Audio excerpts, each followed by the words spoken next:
Hello friends, આપણે આગળના વિડીયોમાં પ્રશ્ન 3 બ નું સોલ્યુશન જોયું. આજે પ્રશ્ન 3 ક નું સોલ્યુશન જોઈશું. ટકામાં રૂપાંતર કરવું, પ્રકરણ 7, જેની અંદર આપણને 4 દાખલા આપેલા છે. એ 4 દાખલાનું સોલ્યુશન જોઈએ. તો ચાલો શરૂ કરીએ. ટકામાં રૂપાંતર કરવું. 1. 3/40. જ્યારે કોઈ બી સંખ્યાને ટકામાં ફેરવવી હોય ત્યારે કુલ ટકાવારી કેટલાય ગણીએ છીએ આપણે? 100. કેટલાય ગણીએ છીએ? 100.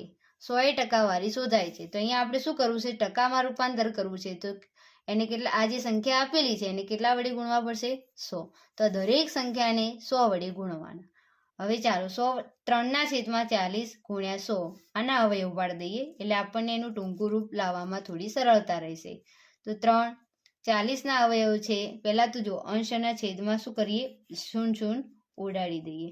અહીંયા વધ્યા 3. 10 અવયવ લખી 2 પંચા 10. 4 અવયવ લખી 2 દુ 4. અંશ અને છેદમાં જે છે 2 ઉડી ગયા. તો અહીંયા 5 તરી 15 વધે છે, છેદમાં 2 વધે છે. 15 ને 2 વડે ભાગીએ એટલે કે 15 અડધા કરીએ તો કેટલા થાય છે?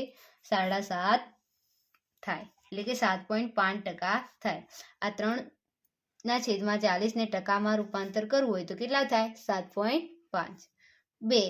17/50 ગુણ્યા 100.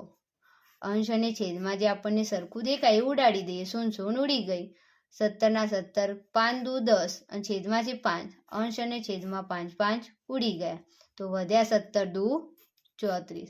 17/50 જે ટકામાં રૂપાંતરિત કરીએ તો કેટલા થાય? 34%. 3. 4/25 ગુણ્યા 100. 4. 25 અવયવ લખ્યા 25 ચોગા 100. છેદમાં છે 25. અંશ અને છેદમાં 25 ઉડી ગયા. 4 ગુણ્યા 4 તો કેટલા થશે? 16%. એટલે કે 4/25 અથવા 4/25 ની ટકામાં રૂપાંતર કરીએ ત્યારે 16% થાય છે. 4. 9/20. 9/20 એને ટકામાં રૂપાંતર કરવા માટે 100 વડે ગુણ્યા. અંશ અને છેદમાં 0 જતી રહી. 9 9 2 પંચા 10 અને છેદમાં 2. અંશ અને છેદમાં જે સમાન અંક હતો એ ઉડી ગયો. વધ્યા 9 પંચા 45. તો શું છે કે 9/20 હોય ત્યારે એના કેટલા ટકા થાય? 45%. કેટલા થાય છે? 45%. તો વિદ્યાર્થી મિત્રો, અહીંયા પ્રશ્ન 3 ક જે ટકામાં રૂપાંતર કરવાનું હતું એનું સોલ્યુશન પૂરું થાય છે. હવે આપણે નેક્સ્ટ વિડીયોની અંદર પ્રશ્ન 4 અ સાથે મળીશું.